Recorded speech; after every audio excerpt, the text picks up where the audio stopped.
नरेंद्र मोदीचा आणि या विद्यमान सरकारचा निषेध व्यक्त करून या ठिकाणी मी माझ्या शब्दांना थांबवतो. धन्यवाद. या फडणवीस साहेबांचं करायचं काय आणि या फडणवीस सरकारचं करायचं काय? पालिकेला न्याय मिळालाच पाहिजे. पालिकेला न्याय मिळालाच पाहिजे.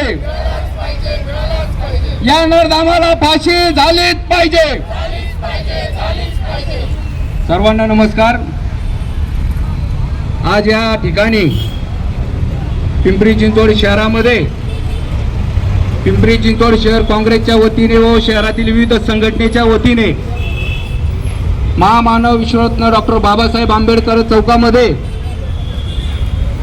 या पुरोगामी महाराष्ट्रामध्ये शाहू फुले आंबेडकरांच्या या विचारावरती चालणाऱ्या या महाराष्ट्रामध्ये संविधानाने चालणाऱ्या डॉक्टर बाबासाहेब आंबेडकरांनी लिहिलेल्या संविधानावरती चालणाऱ्या या महाराष्ट्रामध्ये हे मनोवादी विचाराचं सरकार या महाराष्ट्रामध्ये या केंद्रामध्ये जेव्हापासून आरूढ झालेलं आहे तेव्हापासून या महाराष्ट्रामध्ये सर्वसामान्यांची सुरक्षता ही धोक्यामध्ये आलेली आहे. तुम्हा सर्वांना आपल्याला काय हवंय? सर्वसामान्यांना काय हवंय? अन्न, वस्त्र, निवारा, शिक्षण आणि आरोग्य या दैनंदिन मूलभूत गरजा हे सर्वसामान्यांना हवंय. पण या महाराष्ट्रामध्ये मनोवादी विचाराचे सरकार आरूढ झाल्यापासून हे जाती जातीमध्ये तेढ निर्माण करतं, लोकांमध्ये भांडण लावून देतं आणि या भांडणांचा फायदा घेऊन स्वतः या महाराष्ट्रामध्ये कशा पद्धतीने मनमानी कारभार करायचा हे या सरकारचा एक कलमी कार्यक्रम या महाराष्ट्रामध्ये चालू आहे. परवा दिवशी आपण पाहिलं भोर तालुक्यामध्ये नसरापूरमध्ये एक छोट्या बालिकेवरती एका 65 वर्षाच्या नरधामाने अत्याचार केला. आपल्याला आपल्या महाराष्ट्राला पडलेला हा प्रश्न आहे. या महाराष्ट्रामध्ये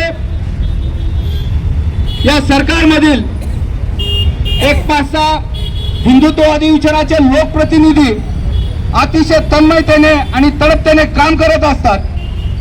पण गेले आज आपण एक 4-5 दिवस झाले पाहतोय हे लोकप्रतिनिधी त्या काल झालेल्या घटनेबद्दल शब्द सुद्धा उच्चारत नाहीये. या पुरोगामी महाराष्ट्राला हा पडलेला प्रश्न आहे की हे महाराष्ट्रातील गृहमंत्री कशा पद्धतीने या महाराष्ट्राचा गाडा आखतात, कशा पद्धतीने या महाराष्ट्राची सुरक्षता राखतात यासाठी या महाराष्ट्रातील सर्व जनता भयभीत झालेली आहे. इथे जमलेले आमच्या सर्व माता भगिनी आम्ही सर्वजण आम्ही पाहतोय की आम्हाला सुरक्षा पाहिजे, त्या बालकीला न्याय पाहिजे. आम्ही या देवेंद्र फडणवीस सरकारला एकच प्रश्न विचारतो, लवकरात लवकर त्या नरधामाला फाशी द्यावी. कुठल्याही प्रकारची कायद्यामध्ये कुठल्याही गोष्टीची त्याला जामीन देणे या गोष्टी करून या प्रकरणामध्ये लांबट लावू नये अशी एवढीच या ठिकाणी विनंती करतो. व पुणे जिल्हा बारा बलुतेदार महासंघाच्या वतीने व पिंपरी चिंचवड शहर जिल्हा काँग्रेसच्या वतीने या घटनेचा तीव्र शब्दात या ठिकाणी निषेध व्यक्त करतो व या ठिकाणी थांबतो. धन्यवाद. उपस्थित निषेध व्यक्त करणाऱ्या सर्व मंडळींचा मी स्वागत करतो. वर्तमानपत्र उघडा, कोणतंही उघडा, 4-8 दिवसापूर्वीचं, महिन्यापूर्वीचं, प्रत्येक वर्तमानपत्रात तुम्हाला एकच गोष्ट सापडेल की कुठेतरी बालकांवर अत्याचार झालाय, कुठेतरी चिमुकल्यांवर अत्याचार झालाय, कुठेतरी महिलांवर अत्याचार झालाय. ही अशा पद्धतीची विकृत मनोभावना का निर्माण झाली हे आपल्याला समजत नाही. ही विकृत ही भावना संपवण्यासाठी आपल्याला कुठेतरी सामाजिक संस्थांनी, काही मंडळींनी पुढाकार घेऊन ही विकृत मनोभावना या लोकांच्या मधली जी भावना आहे ही संपवली पाहिजे. ज्या छत्रपतींचं नाव घेऊन हे सरकार आज चाललंय त्या छत्रपतींचा आदर्श कोणता होता की आत्ता रांझ्याच्या पाटलानं ज्या वेळेला एका बाईचा अत्याचार केले, एका बाईवर तिचा विनयभंग केला, तिच्यावर बलात्कार केला, छत्रपतींनी ताबडतोब माणसं पाठवून त्या रांझ्याच्या पाटलाला बोलवलं, जागेवर न्याय दिला. छत्रपती म्हटले जागेवर न्याय याचा चौरंग करा म्हटले, 2 हात 2 पाय तोडून टाका. अशा पद्धतीचा न्याय फडणवीस सरकार आपल्याला देणार आहे का?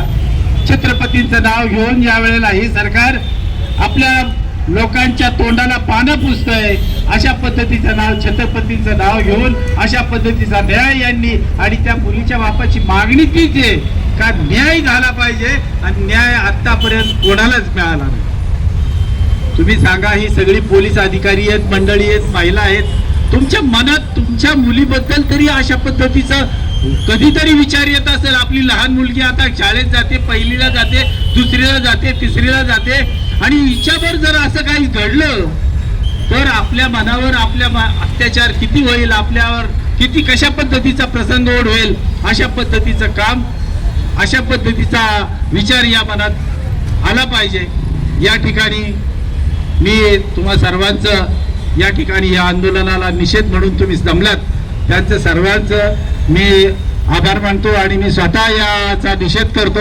जय हिंद, जय महाराष्ट्र. यानंतर पिंपरी चिंचवड शहरातील पुरोगामी चळवळीचे नेते, ज्येष्ठ सामाजिक कार्यकर्ते, आपल्या सर्वांचे मार्गदर्शक सन्माननीय मानवदादा कांबळे साहेब या ठिकाणी आपला निषेध व्यक्त करतील आणि आंदोलन संपन्न होईल. 1 मेच्या दिवशी, ज्या दिवशी तथागत महागारुणी गौतम बुद्धांची जयंती होती, ज्या दिवशी आंतरराष्ट्रीय जागतिक दिन होता, ज्या दिवशी महाराष्ट्र दिन होता, त्या दिवशी अशी एक भयानक बातमी आपल्या कानावर आली. या भोरमध्ये, नसरापूरमध्ये एका 3-4 वर्षाच्या मुलीवर एका नराधामानं अत्याचार केला, आणि अत्याचार करून थांबला नाही तर तिला ठेचून त्या ठिकाणी शेणाच्या एका ढिगामध्ये लपवून ठेवलं. बातम्या ऐकल्यानंतर आपल्या मनामध्ये जी अस्वस्थता निर्माण होते ना, त्या अस्वस्थतेमधनं अशा प्रकारचा निषेध करावा लागतो.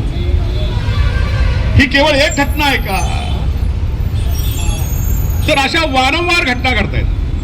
NCRT सांगतं महाराष्ट्रामध्ये दर 55 मिनिटाला एका महिलेवर अत्याचार, मुलीवर अत्याचार होतो. हे सरकारची आकडेवारी आहे. आणि असं असताना सुद्धा हे ज्या राज्याचं सरकार जर जागा होत नसेल, या राज्याचे मुख्यमंत्रीच गृहमंत्री आहेत, आणि ते स्वतः सांगतात की या राज्यामध्ये कायदा आणि सुव्यवस्थेची परिस्थिती खूप चांगली आहे, असं ते वारंवार सांगत असतात. त्यांच्याच नाकाखाली अशा पद्धतीचे अत्याचार होत असतात. या चाकणमध्ये फक्त म्हाळुंग्याच्या घटनेबद्दल आपण बोललो, या ठिकाणी माझे सहकारी बोलले. या एप्रिल आणि मे महिन्यामध्ये या चाकणमध्ये, बिरदवाडीमध्ये असेल, चाकणमध्ये असेल, म्हाळुंग्यामध्ये असेल, अल्पवयीन मुलींच्यावर लागोपाठ 3 वेळा अत्याचार झाले, 3 ठिकाणी अत्याचार झाले. हे होत असताना आपण पाहतो की या अशोक खरातच्या प्रकरणापासून गेल्या महिन्यात, 1.5 महिन्यामध्ये या राज्यामध्ये 13 लोकांच्यावर खटले दाखल झाले अशा प्रकारच्या गुन्ह्यांमध्ये. मुख्यमंत्री कुठे आहेत? बंगालच्या निवडणुकीमध्ये, केरळच्या निवडणुकीमध्ये, तामिळनाडूच्या निवडणुकीमध्ये, पॉंडिचेरीमध्ये पण काशी केली जाऊन त्यांनी. इथल्या अन्य अत्याचाराबद्दल, महिलांच्यावर जे अन्य अत्याचार होतात त्याच्याबद्दल बोलण्यासाठी देवेंद्र फडणवीसांचं तोंड उघडत नाही. आज आता येता पाहिलं मी मुंबईमध्ये, त्यांचा काहीतरी पश्चिम बंगालमध्ये विजय झाला म्हणून तो त्या ममता बॅनर्जीची टिंगल करत होते. ते बोलता बोलता टिंगल करत होते. हा महिलांच्या बद्दलचा त्यांचा दृष्टिकोन आहे. जसं इथं माझ्या भगिनीने, छोट्या पोरीने सांगितलं की नरेंद्र मोदी जे पंतप्रधान आहेत त्यांचं नाव एप्स्टीन फाईल मध्ये आलं, ते प्रकरण दाबलं गेलं, दाबलं जाईल. या केंद्रामध्ये जे सरकार आहे त्या सरकारमधल्या 50 पेक्षा अधिक खासदारांच्यावर, महिलांच्यावर अत्याचार केल्याचे गुन्हे आहेत.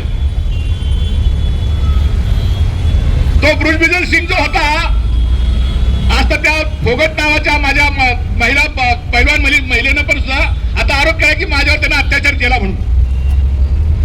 आणि हे कोण आहेत? हे सगळे नरेंद्र मोदींचे बगलबच्चे आहेत, त्यांचे आश्रयदाते आहेत आणि त्यांना त्या ठिकाणी मदत करणारे लोक आहेत. आणि आपण सगळेजण अपेक्षा काय करतोय की या सरकारने आम्हाला न्याय द्यावा. सरकार न्याय कसा देईल बरं? ज्यांचे सगळे अंमलबजावणी करणारे अंमलदार, पोलिसांचे अंमलदार नाही म्हणत, प्रशासन म्हणतो, किंवा हे आमदार खासदार असतील हे म्हणतो मी, हे जर अशा पद्धतीच्या गुन्ह्यामध्ये अडकलेले असतील आणि त्यांना संरक्षण देण्याचं काम जर केंद्र सरकार राज्य सरकार करत असेल तर मग न्याय देणार कोण? अगदी या ठिकाणी माझे पोलीस बांधव आहेत, माझे मित्र आहेत, सहकारी आहेत. या जो भीमराव कांबळे ज्या नसरापूरमध्ये जो त्याने अत्याचार केला त्याचा पहिला FIR बदलावा लागला. का बदलावा लागला? पोलिसांनी चुकीचा FIR नोंदून घेतला सुरुवातीला. कसं इतकं दुर्लक्ष कसं होऊ शकतं? का होत? गुन्हाचा दबाव असतो यांच्यावर. आणि काय माझी नात ह्याच्यापेक्षा मोठी होती, या पोलीसपेक्षा माझी नात मोठी आहे, जी अजूनही कळेवर बसून शाळेमध्ये जाते. अशा या मुलीवर अत्याचार अशा या इतक्या छोट्या इतक्या अबोध बालिकेवर अत्याचार होत असताना हे रस्त्यावर जाणारे लोक हरामखोर झाले सगळे. बाजारात वाटत ह्यांना यांची पोटं भरायची आहेत, त्यांच्या बायकावर पोटं भरायची आहेत. ज्यावेळेस ह्यांच्या घरामधल्या मुलींच्यावर असा अत्याचार होईल त्यावेळेस भडवे येतील, तुमच्या घरामध्ये येतील आणि सांगतील आम्हाला न्याय द्या. अशी अवस्था आहे समाजाची, अतिशय भयानक अवस्था आहे. लैंगिक अत्याचार महिलांच्यावर झाल्यानंतर आम्ही त्याची जात पाहतो, आम्ही त्याचा धर्म पाहतो. ज्याच्यावर अत्याचार झाला त्याचा धर्म काय, त्याची जात काय. ज्याने अत्याचार केला त्याचा धर्म काय, त्याची जात काय. अशोक खरात कोण होता? तो एरंडे नाशिकचा कोण होता? त्या कॉर्पोरेट कंपनीमध्ये त्या TCS कंपनीमध्ये झालं ते तथाकथित जे सामुदायिक धर्मांतर चालय ते कोण होतं? त्या कोल्हापूरमध्ये जो सादिक नावाचा पोरगा आहे तो कोण होता? तो अमरावती पर्वतवाड्यामध्ये जो आयन नावाचा पठाण नावाचा पोरगा तो कोण होता? हा भीमराव कांबळे हरामखोर कोण आहे? तो पुरोहित, काय नाव त्याचं, ऋषिकेश पुरोहित वसईचा, तो कोण आहे? वैद्य ते कोण आहेत? इथं साखरमध्ये मिश्रा नावाचा पोरगा आहे तो कोण आहे? गुन्हेगाराला जात धर्म काही नसतो. अत्याचार होणाऱ्या महिलेला मुलीला ते जात धर्म काही नसतो. ती अत्याचार होणारी पीडित महिला आहे, मुलगी आहे. समाज म्हणून आपण हे समजून घेणार की नाही? हे आपण जर समजून घेणार नसू तर अशा पद्धतीचे अन्याय अत्याचार येथून पुढच्या काळामध्ये सुद्धा होणार. पण हे आजच होत आहेत का? आता सगळ्यांचा असा आरोप आहे आम्ही सगळे विरोधी पक्षातले लोक म्हणून आपण फडणवीसला दोष देतोय, मोदीला दोष देतोय. हे आज होतंय का रफिक भाई? ये आज हो रहा है, ये पुरान काल से हो रहा है, पुरान काल से. ब्रह्मा ने भी किया ना अत्याचार, किया ना. जब से हो रहा है लड़कियों को छेड़ने का काम कृष्ण ने भी किया कि नहीं किया? तब से हो रहा है. छत्रपति शिवाजी महाराज के काल में भी हुआ, पण त्या शिवाजी महाराज सत्तेवर होते ना, त्याच्यामुळे तर राजेंद्र पाटलाचा चौरंगा झाला. आज नाक्यावर सगळे मावाले आहेत नाक्यावर. आणि त्यांना संरक्षण देणारी राज्य व्यवस्था, त्यांना संरक्षण देणारं प्रशासन, त्यांना संरक्षण देणारे सगळे ही सगळी व्यवस्था आहे. त्याच्यामुळे होत आहे. ही व्यवस्था बदलणार कधी? अरे 2012 मध्ये एका निर्भयावर दिल्लीमध्ये अत्याचार झाला का नाही? अख्खा देश पेटून उठला, सत्ता बदलून टाकली. आम्ही काय करतो? ज्याच्यावर बलात्काराचे आरोप आहेत, ज्याच्यावर भ्रष्टाचाराचे आरोप आहेत, त्याच्याकडे 10,000 माझा इंडिया न्यूज पिंपरी चिंचवड.